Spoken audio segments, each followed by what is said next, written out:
Hi, my name is Jeannie, and this is the podcast Dreams to Reality, the 4 keys to living the life of your dreams. So for today, I will be talking about my favorite book, Law of Attraction by Michael Losier. So before the Secret movie came out, the documentary, the documentary came out in 2006, 2007, and I actually was in a bookstore and I actually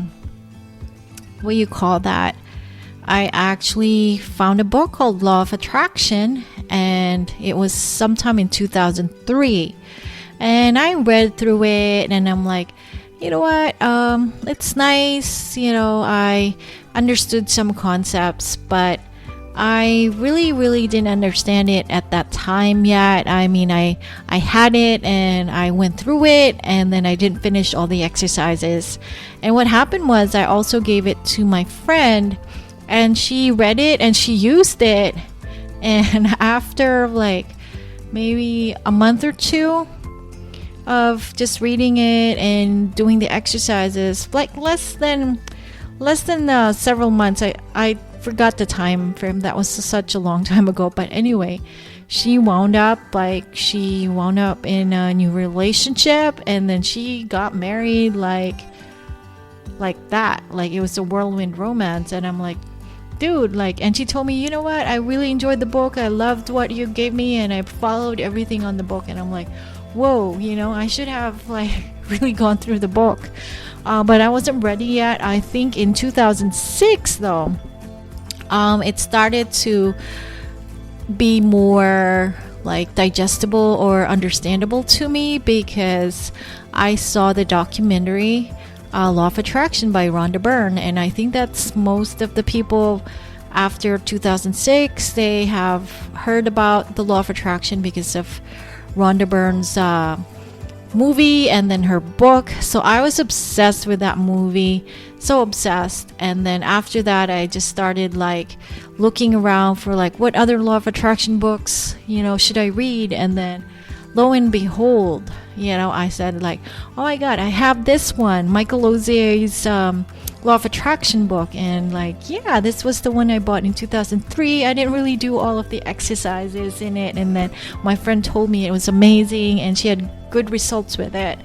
And because I really couldn't really understand it at that time, I had barely any understanding about the subconscious mind, the superconscious mind, the conscious mind. I was just, it was outside of my awareness. But Rhonda Byrne's documentary really made me more open to that possibility. And then in 2007, I became a Buddhist, and before that, actually, I was in PSI. It was a seminar of people synergistically involved, and I loved it. It was an introduction to subconscious mind, superconscious, the conscious mind, the subconscious, and unconscious, all of the levels of the mind. And then because of that, I became a Buddhist. But then I would always go back to this book, Michael Losier's Law of Attraction, because it is so simple. Really, it really explains the Law of Attraction. And if you have the book, and I suggest get the book, just get it and read through it. The thing about it's so simple, and it explains the Law of Attraction so well, but in a very simple manner that sometimes you're just yeah, you know what, that's too simple. But actually, looking back, he actually does his explanation of the Law of Attraction really works, and it's just the truth. So he in the book, Michael Losier talks about the an FM station, a tuning station, those that had radios before, and I'm sure they're still around somewhere. But if not, you have the channel, right? Cable.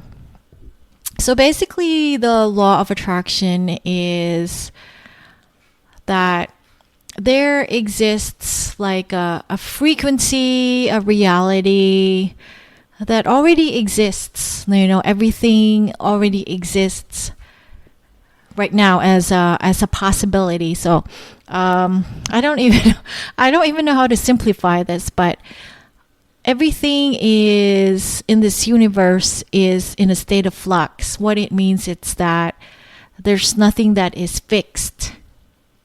So everything, if you have a background on quantum physics, everything is in a state of flux. Nothing is solid yet until you put your awareness and attention to it. And so Michael Losier is such a genius, because he said, think of the world of possibilities as like the band and the FM or AM station. And then when you actually tune in to that one single possibility, you focus on that one thing that you want. It's just like turning the dial or the knob. You're tuning into that frequency. Because really, everything is possible at any given moment of time, but it's our action, our focus, our attention, and our frequency as well, like how we vibrate as well. Like, are we in a vibration or low state of mind, low consciousness, or are we in a higher consciousness?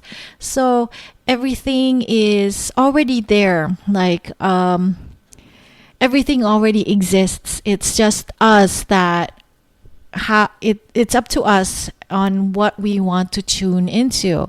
Do we want to tune into the frequency of poverty, or do you want to tune into the frequency of anger and war and hate, or do you want to tune into the frequency of happiness? And so, because it's very, very simple, and it took me I'm like, dude, this is so amazing. I finally get it. After like many years, I finally get what he meant by it's like everything is just a frequency. It's how you give your focus and attention to what is happening and to what is going on. So let us say, and there's so many people that already use this, to great effect. So I was just listening to the news, and there was this lady, let's not mention her name. Anyway, she said that ever since she was a little girl, she just really wanted to become a lawyer. And then after a lawyer, she said she wanted to become a judge, and that was her dream, and for her, it was an impossibility because they came from really, really poor family. But because that was what she tuned into, that was her focus and attention, all her focus and attention, it was dialed into that channel of success, becoming a lawyer, becoming a judge. So she actually became a judge at a very young age. So and then she's just one example. Of course, we have, Jim Carrey. He was a nobody before, but he was aware of this concept that whatever you tune into, whatever you put your mind into, if you focus on that, that's what you're going to get, because you're tuning into that frequency, that radio station of whatever it is, that radio station you pick and choose. But that's the thing. You can, at any one point, any time, you can tune into another station. Let's say right now your station is of depression and you're like anxiety. You can, with some effort, it depends. Like, I wouldn't really call it effort, but it requires effort for you to start tuning into a different frequency, and that of love and that of success. Because I used to tune into the frequency or the radio station of depression. I was clinically depressed years ago. When I met the law of attraction, I was like really not in a good space. I didn't know what to do with my life, and I don't know. I was just like, what am I going to do next? And that state of depression lasted for years until like I discovered law of attraction and Buddhism, and it started to make sense. But yeah, that was the frequency that I was tuning into, or the radio station or the channel that I was tuning into. And that was of depression, of hopelessness, of pessimism, of anxiety. I actually had insomnia because I was so anxious about the future. I really didn't know what to do with my life. And I was just depressed. I didn't sleep. There were days where I would not sleep for like over 24 hours. It was that bad. And my mind wouldn't shut off. So when I say effort, because you still need to use your hands to tune into to that frequency or radio station or channel, you still need to use your physical body. Literally, you have to turn the dial. And that boils down to choice. Do you really want to tune into this radio station of depression for the rest of your life, or do you want to tune into other radio stations, of love, of happiness, of travel, of possibilities? And that was me. When I became a Buddhist, I realized that I actually had a choice. I had a choice of switching to a different channel, and that the thing is, it was always there, that possibility, the possibility that I'm actually living right now. It was always there. I just really needed to tune into it and to just really have the courage and also the awareness and the choice to just turn the dial and then like, you know what, let's switch to another channel. And that's it. When I say effort, because again, in this physical plane, in this physical reality, we really need to use our physical bodies. When our mind and our physical bodies just flow, and then they're just aligned, they will just naturally move to your goal, to the channel that you want. But it takes a lot of practice. And when I say practice, it's daily. So meditation for me is key because it keeps me in that high vibration where I know that I can make that choice of turning the dial or the knob or the remote control or whatever. I just love that radio station analogy anyway. You have that option, and when you do not elevate your frequency or your consciousness, you do not know that you can make that choice. So for me, I need to meditate because I need to be in that space where I feel empowered to make that choice. And it's a day by day basis. It actually is a day by day basis. You really have to tune in and to just turn the knob,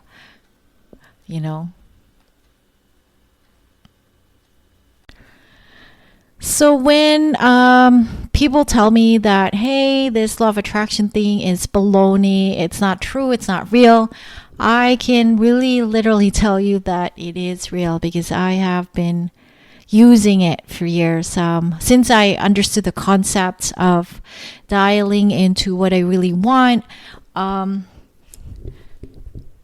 been using it like on a day-to-day basis. I use it daily actually, and I really set the intention.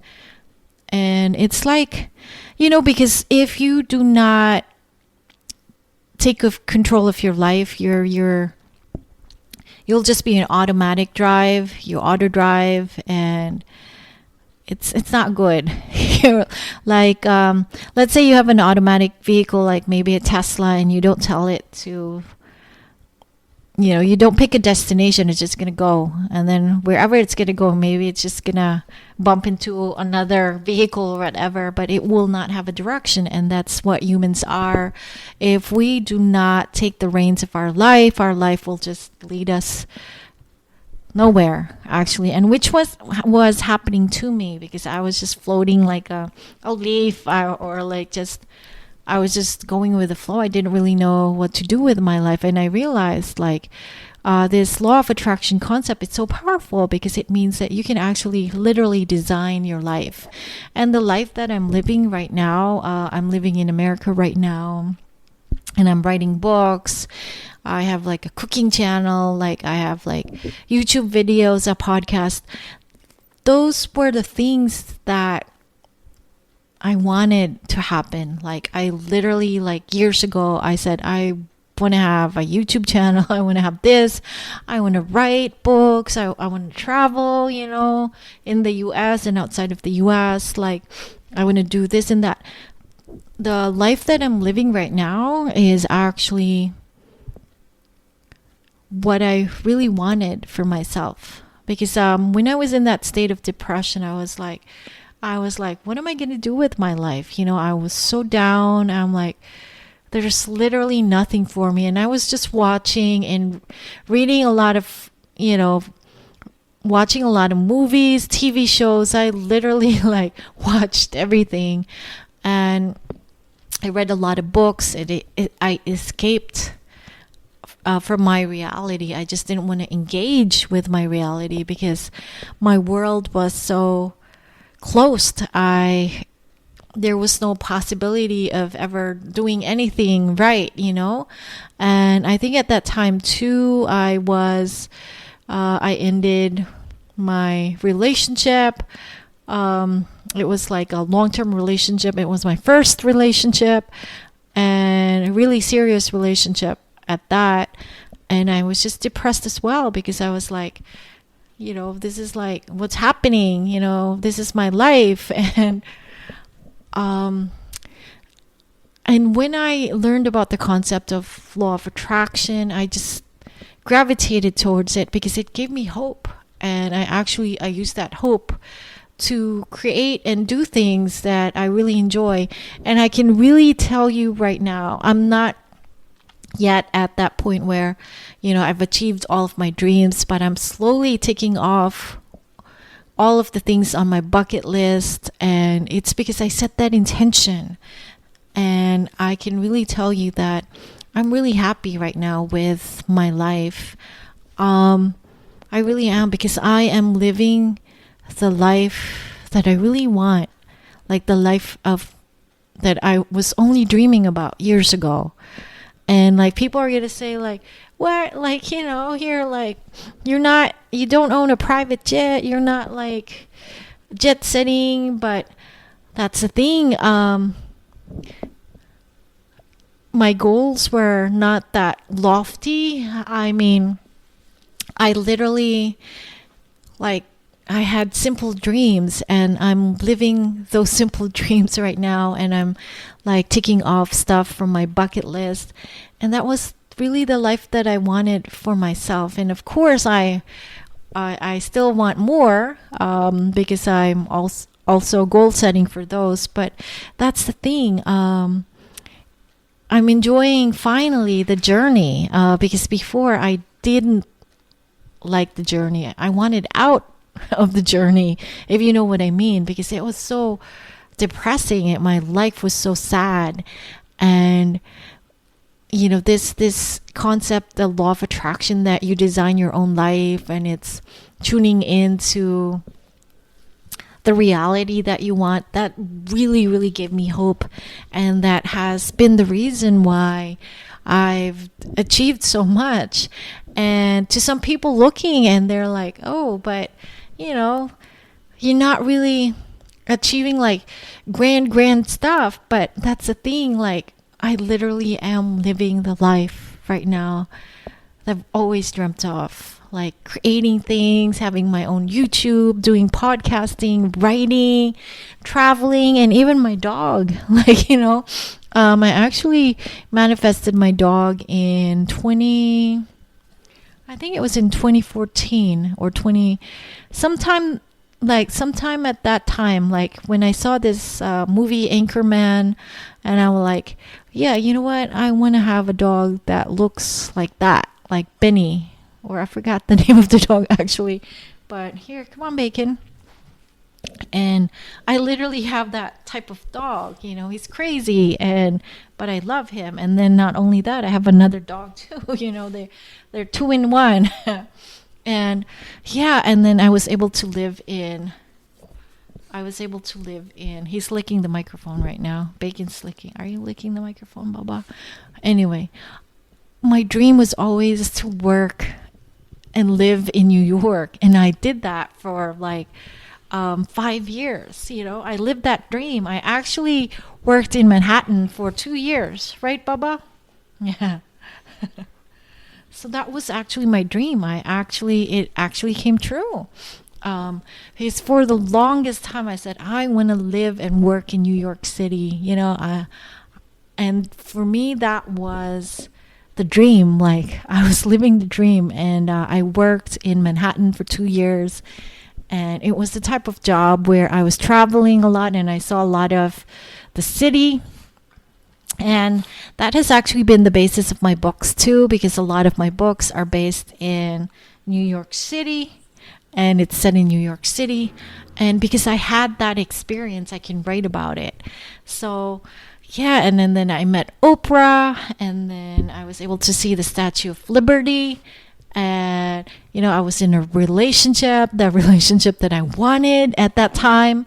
And then it's your dreams don't have to be the type of dreams that people have. They have I don't know what type of dreams they have, but you could just do whatever really makes you happy, whatever you really wanted to do it. You could be your dream could just be to travel to Montana or something, or to ride horses. You can literally do that. And yeah, because my friend right now, I talked to my friend, and then my friend really likes to travel outside of the state, outside of Texas. But I said that is possible, that's very possible. Look at me. I've traveled to how many states? I lived and worked in several states in the US, and I'm probably more well-traveled than most Americans because I've literally been all over. And that experience, that richness, it's something that I always dreamt of years ago. I'm literally living the life. I also, years ago too, I remember when I was a young kid, I think I was probably 8 or 9 or something.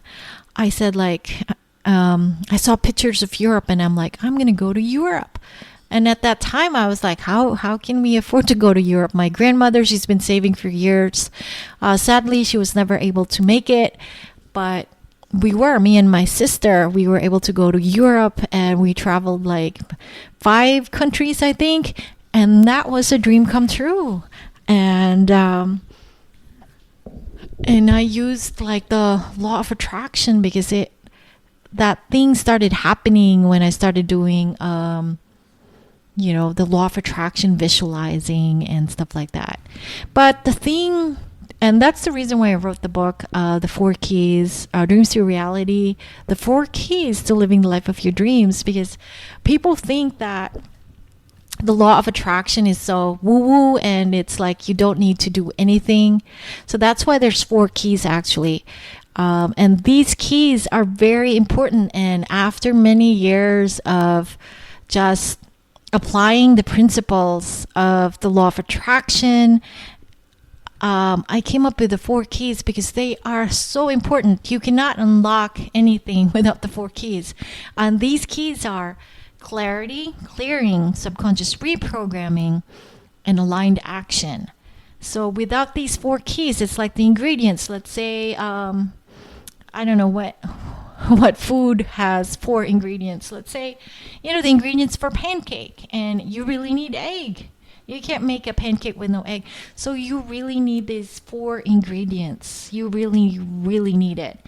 And so without clarity, without being clear on what you really want, and without clearing your emotions, your self-limiting beliefs, just clearing yourself and mentally preparing yourself. Without that, there is no manifestation. And then there's subconscious reprogramming, which is really, really important.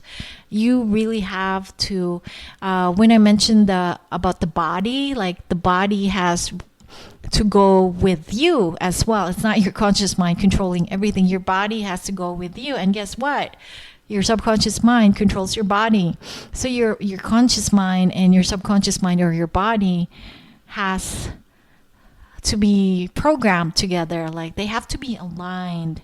If you can't align them, your mind wants you to go someplace, but your body will always do something, and we've seen that through self-sabotage. So subconscious reprogram is really, really, really, really, really key. And then the last one is aligned action. So when I say aligned action, it should be action coming from being clear on what you want and having, the clearing, going through the emotional, releasing your emotions, your self-limiting beliefs, and then subconscious reprogramming, visualization and hypnosis, whatever techniques you want to use. Because your actions will not align if everything's not in place. Everything has to be in place. So it's not just woo-woo stuff. You really have to do aligned action. It's using the FM station analogy, radio station analogy. You really have to turn the dial. Like you just don't visualize all day, because that's the thing. And I actually used to belong to a mastermind group too. Most of us just did the 3, but we never did the 4. The fourth one, the fourth key, which is the most important thing of all. Action, taking action. Because right now I have a friend right now, and I'm coaching that friend. Hopefully my friend will come around. But anyway, it's not all about clearing. You can clear yourself up all decades, but unless you do aligned action, you will never get anywhere. So aligned action is also very key. So let's say in my case, so I did clear myself for procrastination. I worked with life coaches for that, to deal with my procrastination. I actually also reprogrammed my mind to start working on my projects, to have the energy to do my projects. And that took a while too. Anyway, but I also have to take the classes, like marketing classes, and I have to physically write the books. The books don't write themselves. And my channel as well, I literally have to, create the content for my channel. It doesn't happen through visualization alone. You really have to do aligned action. And when I say aligned action, it really has to be aligned with your goal. And hopefully hundreds, if not thousands of people will discover my book, Dreams to Reality, the 4 Keys, because it just literally contains the information that people need to get unstuck. And hopefully I will, and I'm going to intend that too. I will help thousands and thousands of people, and that this podcast will be heard, and my listeners will be people that will need this information in order to get forward in life. And hopefully I could be of service to them. And anyway, this has been my podcast, Dreams to Reality, the 4 Keys. Do check out my book on Amazon. I will put the link on the show notes below. And do listen to my other episodes as well. And I do have some of my episodes up on YouTube. And everything is on my show notes below. And do click on it, share to your friends, and just listen. And hopefully I have been of service to you, and I've taught you something new. Thank you very much for listening. Bye-bye.